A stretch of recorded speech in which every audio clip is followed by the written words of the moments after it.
mereka-mereka yang terlalu haus dengan kekuasaan, dan kadang-kadang kekuasaan itu hendak dibeli, hendak diatur, hendak dikendalikan oleh kekuatan-kekuatan lain, kekuatan-kekuatan di luar kepentingan rakyat.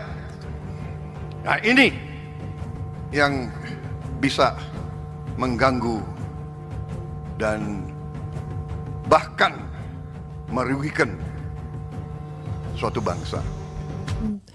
Kita ambil satu video yang menarik ini ya. Kita tidak bahas Pilkada Jakarta dulu, tapi bahas sesuatu yang sempat tertunda terkait dengan tulisan Syahganda Nainggolan ya. Jadi saya menghormati Bang Syahganda, sering memberikan tulisan, dan dia sekarang melakukan pendekatan yang sedikit berbeda, yaitu mau husnuzon ya, berbaik sangka terhadap Prabowo Subianto. Kalau saya pendekatannya pesimis, kalau dia pendekatannya optimis. Jadi saudara sekalian, optimis dan pesimis itu hanyalah sebuah pendekatan. Bukan berarti kemudian orang pesimis tidak akan berhasil, orang optimis selalu akan berhasil. Bukan begitu. Itu bagaimana kita mendekatinya. Bahkan kadang-kadang orang pesimis itu bisa lebih bahagia. Kenapa? Karena dia akan mendapatkan sesuatu yang melebihi ekspektasi dia. Saya kasih contoh ya. Saya mengatakan saya pesimis terhadap Prabowo Subianto. Ya, tidak akan lebih baik dari Jokowi. Bahkan dalam hal demokrasi mungkin ada ancaman yang besar. Nah, ini pendekatan saya yang pesimis. Tapi Syahganda optimis ya, bahwa Prabowo berbeda dengan Jokowi. Nah, kalau seandainya nanti hasilnya ternyata baik, maka saya menjadi orang yang mendapatkan sesuatu yang more than expectations. Karena saya dalam hati kecil saya sebagai rakyat Indonesia yang menginginkan Prabowo memerintah secara baik, jujur, amanah, mensejahterakan rakyat. Pokoknya dua saja, mensejahterakan rakyat, mengentaskan kemiskinan, kemudian memberantas korupsi, memelihara ruang demokrasi. Kan itu yang kita inginkan. Jadi demokrasi dan kemiskinan, kesejahteraan dan kemiskinan menjadi satu. Kemudian pemberantasan korupsi menjadi satu hal, dan ruang demokrasi menjadi hal yang lain. Jangan dipisahkan. Karena kalau kita hanya memberantas korupsi dan kemudian bicara tentang kesejahteraan rakyat, lama-lama suara kritis dibungkam. Nah, sebaliknya Syahganda, kalau dia mendapatkan sesuatu yang memang benar-benar positif, ya biasa aja karena as predictable. Ya kan? Bahkan kalau seandainya di bawah level tertentu nilainya, jadi di luar ekspektasinya, di bawah ekspektasinya. Tapi whatever it is, saya ingin membacakan apa yang ditulis Syahganda Nainggolan setelah mendengarkan pidato Prabowo Subianto di acara PAN, ya, Kongres PAN, dan ini menarik untuk dibacakan menurut saya sebagai sebuah pendekatan. Sekaligus juga meminimalisasi ya, seolah-olah Refli Harun selalu berbicara negatif terhadap pemerintahan Prabowo yang belum lagi dilantik. Kalau terhadap Jokowi kita bilang apanya yang positif, ya kan? Ada pasti positifnya, tetapi kita akan lihat negatifnya sudah jauh lebih banyak karena itu sudah proven. It has been proven that he is a negative leader, kan begitu. Nah, kalau Prabowo kita belum tahu karena belum dilantik. Tapi fenomena terakhir ini bisa mengkonfirmasikan diri. Who Prabowo is, ya kan? Oke, coba kita bacakan ya apa yang dituliskan Syahganda Nainggolan tersebut. Saya bacakan sambil seperti membaca puisi ya, biar ada punch-nya. Prabowo mengaum, Jokowi bebek lumpuh, Dr. Syahganda Nainggolan, Sabang Merauke Circle. Oke. Berbagai pihak seperti mantan Menkumham Hamid Awaludin, Kamrus Samad DPR Gerindra dan Artria Dahlan DPR PDIP memberikan pernyataan ada keterlibatan Prabowo dalam pembatalan RUU Pilkada 3 hari lalu. Maksudnya tanggal 22 ya. Pembatalan ini tentunya suatu titik balik di mana biasanya produk RUU apapun yang digodok di DPR yang mengalami demo penentangan besar-besaran tetap diloloskan. Antara lain RUU Omnibus Law, RUU KUHP dan revisi Undang-Undang KPK beberapa tahun ke belakang. Titik balik ini juga sekaligus menunjukkan Jokowi telah menjadi bebek lumpuh. Omongan Bahlil Lahadalia yang ditafsirkan banyak pihak bahwa Jokowi adalah Raja Jawa yang bengis dan jangan dilawan telah dijawab dengan gagalnya RUU Pilkada itu. Prabowo tidak setuju sebab sejatinya RUU Pilkada itu untuk menolak keputusan Mahkamah Konstitusi 70 yang membuat Kaisang anak Jokowi gagal maju jadi cawagup di Jakarta maupun cagup di Jawa Tengah. Kekuatan rakyat khususnya mahasiswa pastinya sulit berhasil jika perpecahan antara Prabowo presiden terpilih dengan Jokowi tidak terjadi. Yang dibantah Prabowo tetapi kita harus lihat panggung belakangnya. Auman Prabowo. Bak macan ganas Prabowo beberapa hari ini telah mengaum kencang dan menggelegar. Di acara wisuda Universitas Pertahanan, Prabowo menegaskan prinsip-prinsip bernegara, yaitu negara akan maju dan besar jika sains dan teknologi dikuasai. 2. Negara tidak ada gunanya masuk level G20 kalau rakyatnya masih miskin dan susah makan. Keesokan harinya, kemarin di acara PAN, Prabowo mengemukakan setidaknya 3 hal penting, yaitu 1. Jangan haus kekuasaan. Menurutnya situasi saat ini kekuasaan sudah menjadi kejahatan karena kekuasaan diperoleh dengan kasar dan kejam, bahkan menggerakkan intelijen menghancurkan lawan politik. Bansos dengan gentong babi nggak dihitung ya. Prabowo kecewa dan marah dirinya sendiri masih diinteli. 2. Saatnya bekerja bukan omon-omon. Prabowo meminta saatnya terjun ke aksi, mengurusi rakyat, jangan seperti intelektual yang kebanyakan podcast. Merasa lebih pintar dari dirinya. Luar biasa ya. 3. Prabowo mengungkapkan hubungan dia dengan Jokowi tidak ada yang retak. Oke. Auman Prabowo ini multi tafsir karena Prabowo tidak menjelaskan siapa yang menginteli dia. Siapa yang haus kekuasaan. Kenapa Prabowo perlu menjelaskan hubungan dia dan Jokowi yang diperkirakan retak. Dalam tafsir kekinian tentu saja yang mampu menginteli Prabowo adalah kekuatan dan kekuasaan yang setara dengannya. Dan itu hanya mungkin kelompok yang ingin memastikan bahwa ada Raja Jawa yang bengis dan kuat. Sedangkan kelompok Megawati dan kelompok Anies Baswedan misalnya sudah bukan kekuatan utama lagi di dalam konstelasi nasional. Apalagi Anies ya. Lalu siapa yang haus kekuasaan? Yang haus kekuasaan dalam tafsir publik adalah seseorang yang membangun politik dinasti dan berpikir dirinya adalah raja.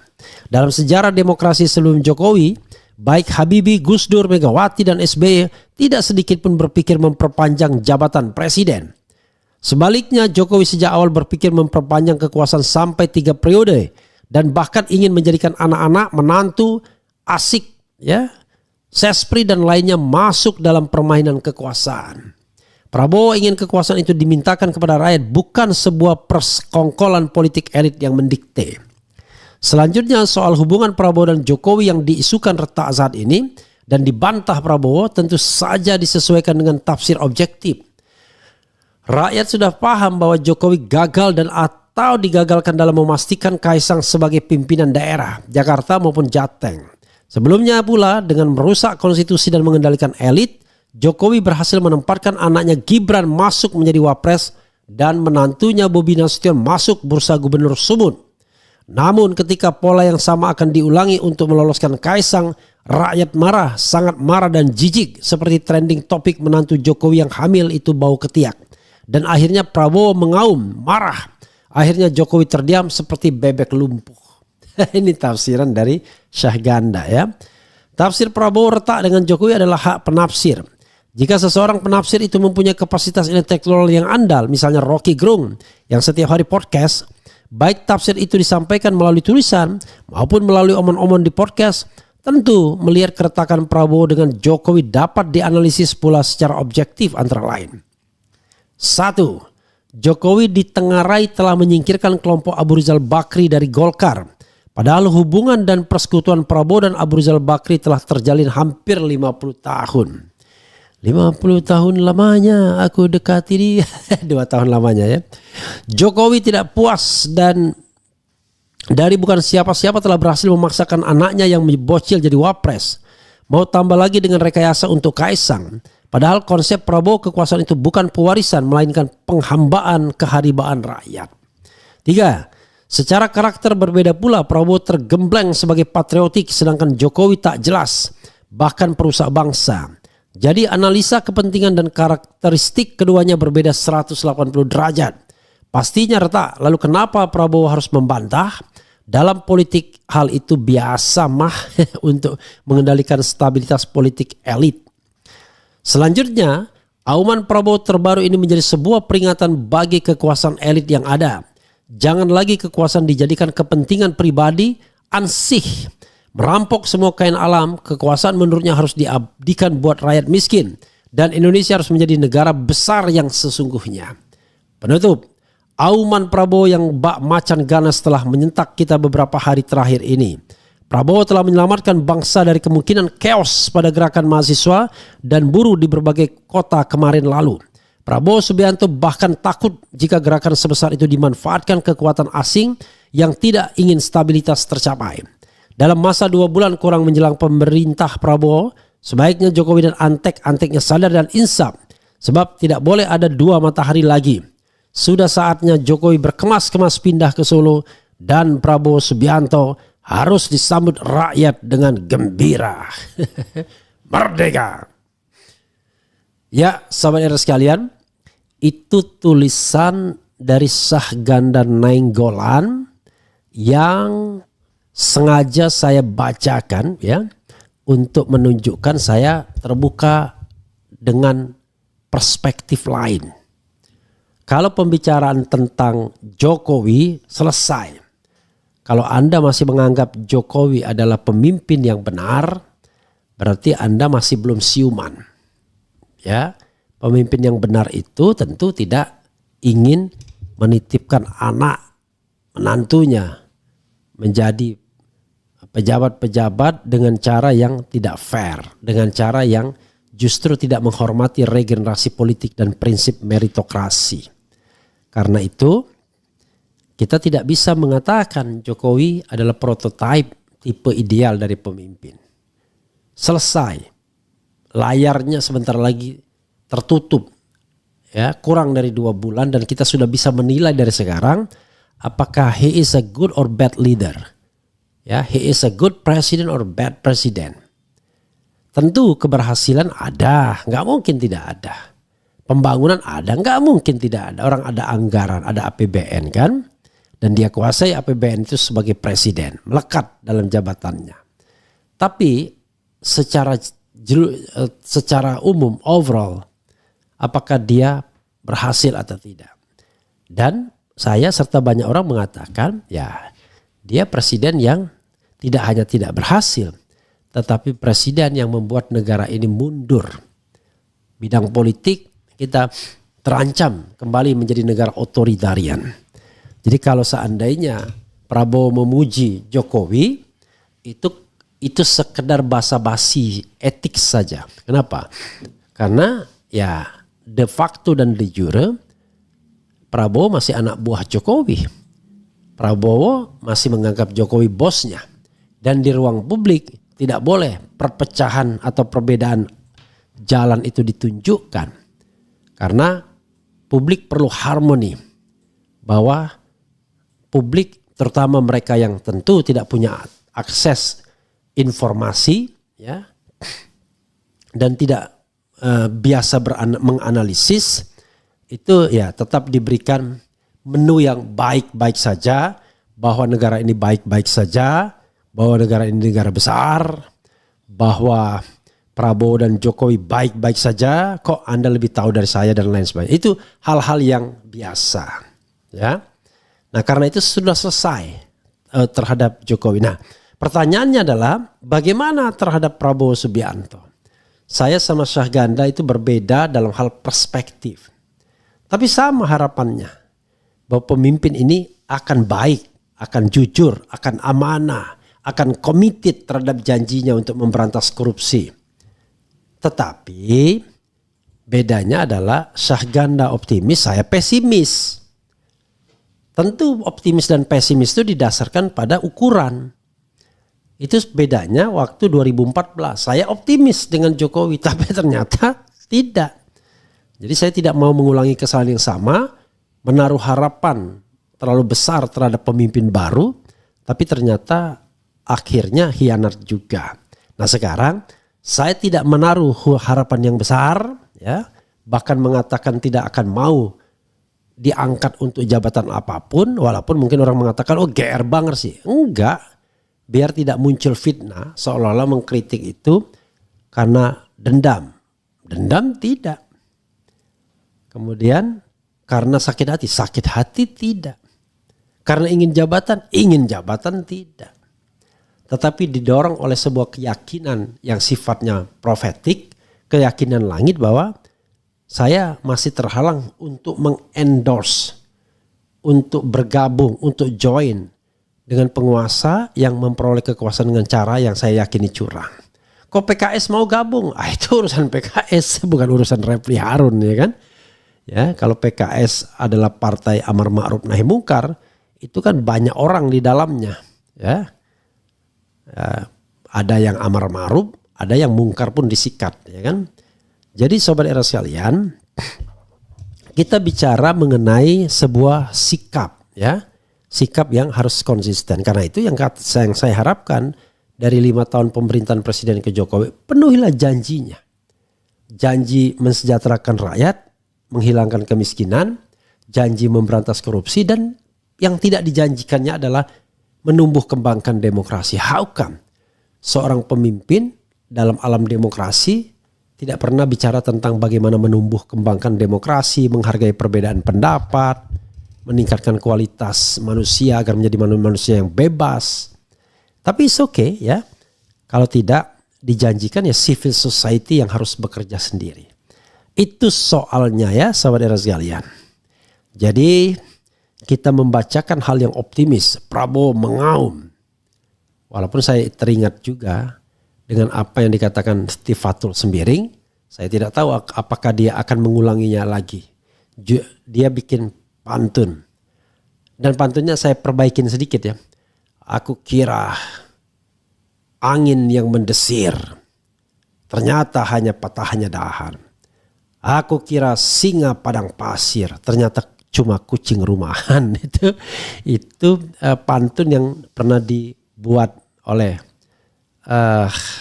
Tifatul Sembiring. Dan sekarang Tifatul Sembiring tentu sudah satu kolam lagi dengan Prabowo Subianto untuk membuktikan apakah sikap terakhir dia lebih benar dibandingkan pantun dia. Jadi sahabat era sekalian, itu ya, kita tidak boleh a priori, tetapi tidak boleh juga dipaksa untuk mengatakan pesimis atau mengatakan optimis terhadap hal yang memang harus kita jawab dengan jujur. Saya pesimis, tapi sebagai warga negara saya menginginkan Prabowo Subianto berhasil menjadi pemimpin yang tercatat dalam sejarah, menjadi pemimpin yang berhasil memberantas korupsi, mengentaskan kemiskinan, membawa kesejahteraan, kemudian juga memelihara demokrasi sehingga Indonesia menjadi negara besar. Tidak hanya omon-omon. Karena yang dipidatokannya juga masih omon-omon juga. Kalau dia bilang misalnya, saya sebagai Menteri Pertahanan, ketika ada sulit air kita turun. Lah itu bukan kerja Menteri Pertahanan itu.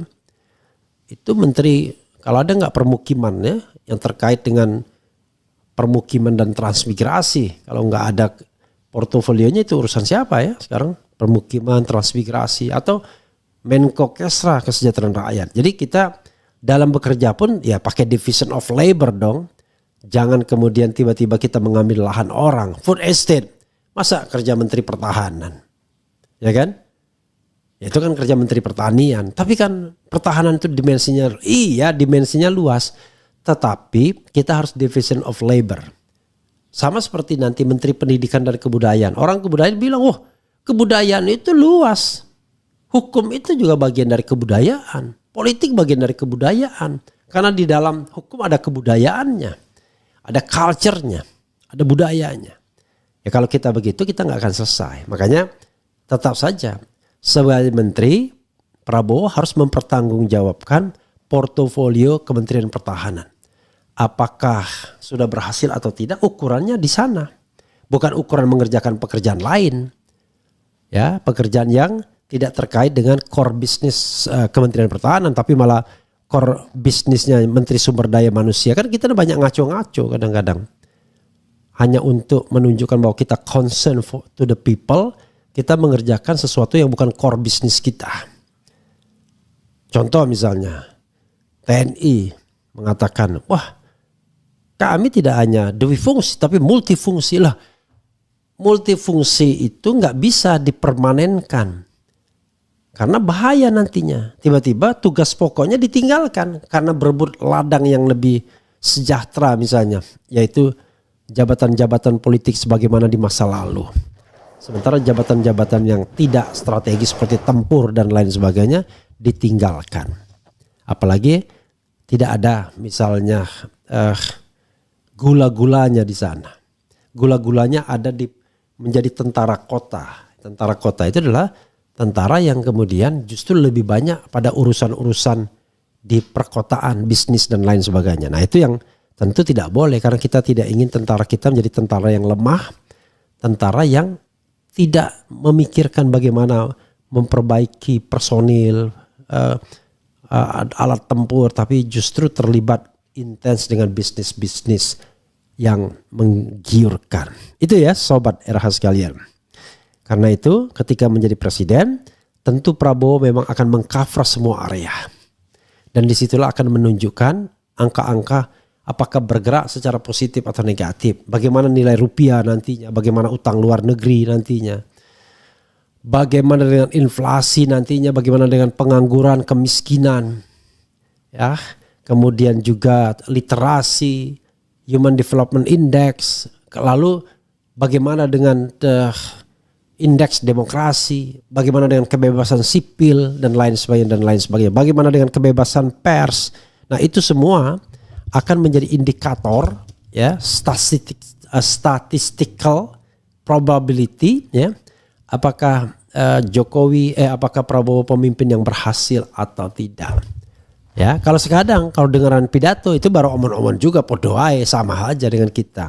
Bedanya kita tidak punya panggung untuk ngomong omon-omon yang besar seperti itu.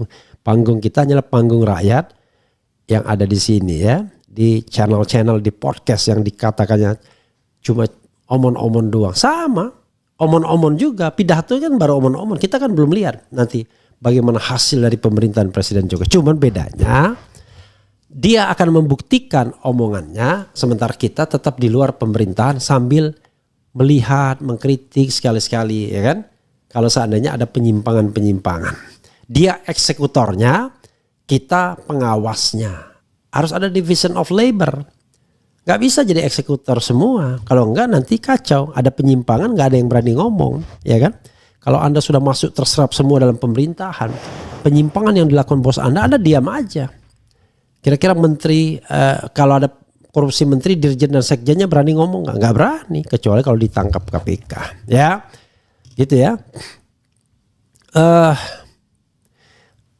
Oke, betul.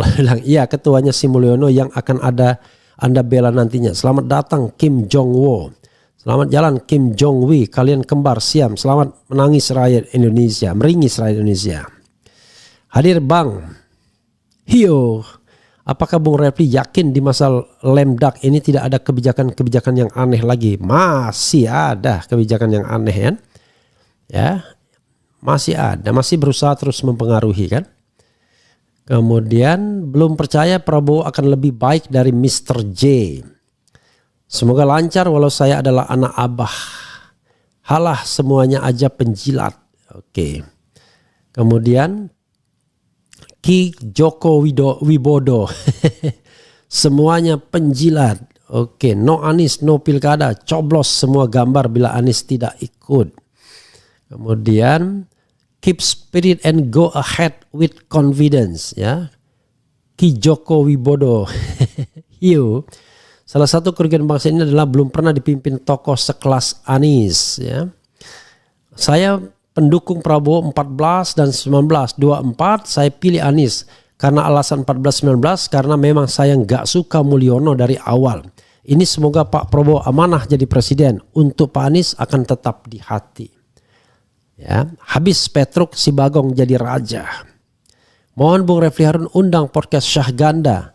Kami ingin tahu banyak alasan kenapa kok harus mendukung Percaya dan mendukung Bowo. Padahal Bowo sendiri declare oposisi adalah budaya barat. Nah, ini bahayanya ya. Kita perang ya, aku versus Prabowo. Prabowo akan kalah yang efeknya mega trust setinggi 1 km di Jogja dan Cilacap. Apa maksudnya?